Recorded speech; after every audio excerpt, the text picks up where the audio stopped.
straight hour as we are here on a Bronco Reaction Monday to break it all down with you and react to what was an incredibly flawed but incredibly exciting and memorable one for the record books. And there were, 70,000 people there? I bet you here in about 10 years there'll have been 150,000 people at that game. It was certainly one for the ages. Brandon Stokley, Mark Schlereth. Stoke, you were at the game yesterday as this thing was unfolding. I mean, first of all, you're around a bunch of former players. You're around a bunch of Broncos. What can you share on the record about what was being said about the Broncos and Sean and Bo and this defense through the first three quarters and then in the fourth? Well, it was really about the offense, talking with my guy Tammy, right, and just looking at this offense and how they're operating. And, we were talking a lot about, hey, all the substitution stuff and the lack of execution, and just these guys not being able to go out there and do the simple things. Block. If you're going to run the bubble screen, we got to block for the bubble screen. We can't, you can't throw it out there and not block the guy in front of you. So just little things like that. But, yeah, I mean, it was terrible. It was about as bad as it gets. The crowd is booing the offense. We got R.J. Harvey. I mean, he's catching the ball at the 6-yard line. Dude, what are you doing? The ball is going out of bounds. Just let it go. Why are you trying to keep 2 feet in bounds and catch the ball? We can't. We're throwing 4th down and goal, and we throw a screen to Cortland, and we don't even get in the end zone. We don't even throw it in the end zone, and he gets absolutely annihilated. Just stuff like that. I mean, this is high school stuff that we were watching. That's how bad it was for 3 quarters. How can it be that bad, and then in the fourth quarter it be that good? How? They got to figure that out. Yeah, it was. You're 100% right. It was as bad as you've ever seen for 3 quarters. And then on the flip side, as good, like you talked about, Stoke, as you've ever seen for a quarter. And so I will say, though, Stoke, I mean, you're at the game, and Bo said after the game, I feel sorry for the people who left. Was the stadium clearing out? Were people had people given up and walked out of there in the fourth quarter? Yeah, there were some people that left.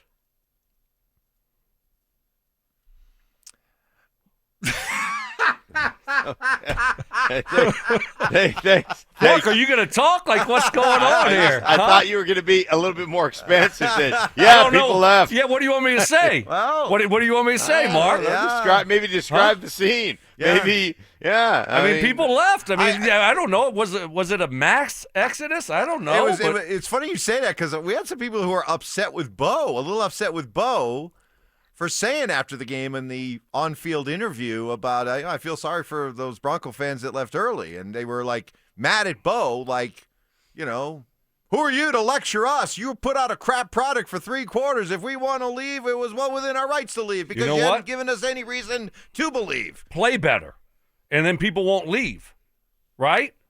Play better. So, yeah, that's fine.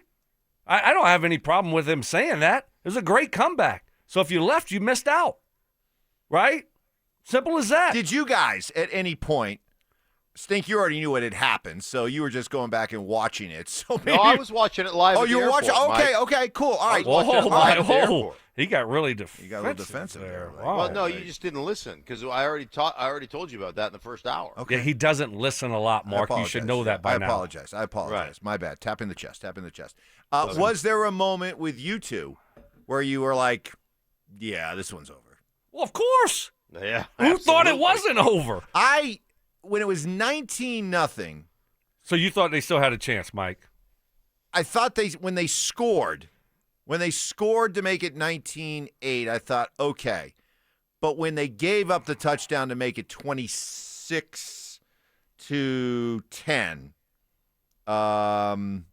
that 26-8, when they scored to make it 19-8, and then they let the Giants go down and score. Over. Bad break with the deflection. At that point, it's 26-8 with 10:14 left. and you're like, I still stuck with them, but I was mad. The Sternad interception really changed it because as I'm watching that game, and I went back and rewatched the fourth quarter last night, it reminded me of 28-3 in the Super Bowl for the Patriots and Falcons. And remembering to go back and I watched that Super Bowl again the next day and realizing that when you're down like that, 28-3, 19-0, 26-8, whatever, the everything has to go right. Everything. You can't have one screw up. And not only do you have to be perfect, I mean, football people tell me all the time, if you're an offense, you're lucky to have one 2-point conversion play that works. To get two in the same quarter is, and then they're missing all their extra. This guy missed 2 extra points also. Is unusual. So, but there were elements of that Patriot Falcon game that, as I went back and watched the fourth quarter again, guys, seemed to really resonate with me, where everything had to go right. Everything had to go right, and you still needed help from the other team. And in this case, it was Dart throwing that pick. Yeah, because if they just punt it right there, because that was on third down, if they just punt it, then next thing you know, the Broncos, probably have to go 80 yards, 70 yards. They'd use 2 of their timeouts right, at that point. And you're going to probably burn a lot of clock, and that's if you can go down and score. Right. On top of all of that, which, they were in a little bit of a rhythm, but at the same time, man, yes, you needed to have a couple of those plays go your way, and they certainly did. Yeah, you got to have. I mean, a lot of things have to work in your favor. The other team, though, has to do some stupid things, like the interception, like you said, and those things plan out, but those things tend to happen when all of a sudden the momentum gets on your side, right? And you're feeling it, and the pressure all of a sudden transfers. Like, there was 0 pressure on the Giants till all of a sudden you made it 19-8. And then all of a sudden you're like, okay, now we got to tighten things up. And you quit playing free, you quit playing loose, and then a couple mistakes happen, and the next thing you know, you're on the wrong end of a comeback. Joel Dreesen is going to be joining us here in a couple of minutes. We all love Joel, part of he's got a poem.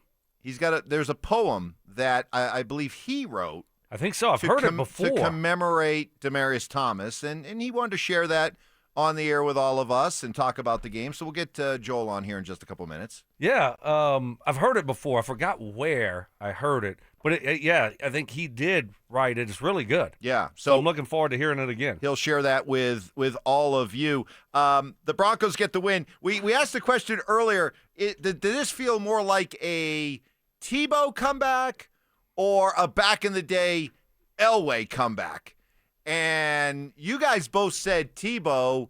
That immediately got a harsh reaction from a lot of folks like, Stink, there's no way Tebow could ever score 33 points in one quarter. Now, if it's a 1 or 2 score game, maybe. But 33 points, no way. That was much more Elway-esque. And I was getting, like, as somebody who grew up on the East Coast, we would always get AFC West doubleheader games. So always watching Broncos, Chargers, Raiders, Chiefs, always seeing it. And it just seemed like, man, it was almost like every time there was a Broncos game from Mile High that we were watching back east in that doubleheader window, it was always Elway leading a comeback in the fourth quarter that just, ended up being 38-35, 37-34.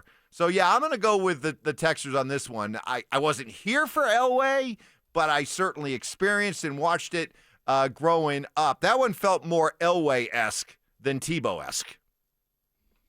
I think that, I understand that's fair. We were just talking about, I think Stoke and I were on the same page of how just horrible, how garbage the offense was for 3 quarters. That's what reminded us of Tebow. Well, you'll have a lot of no people. No offense to Tebow. No, but you'll have a lot of people who will say that Sean Payton Bo Nix game yesterday reminded a lot of people of Dan Reeves and John Elway. Yeah, I understand that too, and I'm like you guys. We had a couple of comebacks, when I played here, but I was growing up, and being in college. I wasn't watching the Elway comebacks like you were, Mike. Why's that, Mark?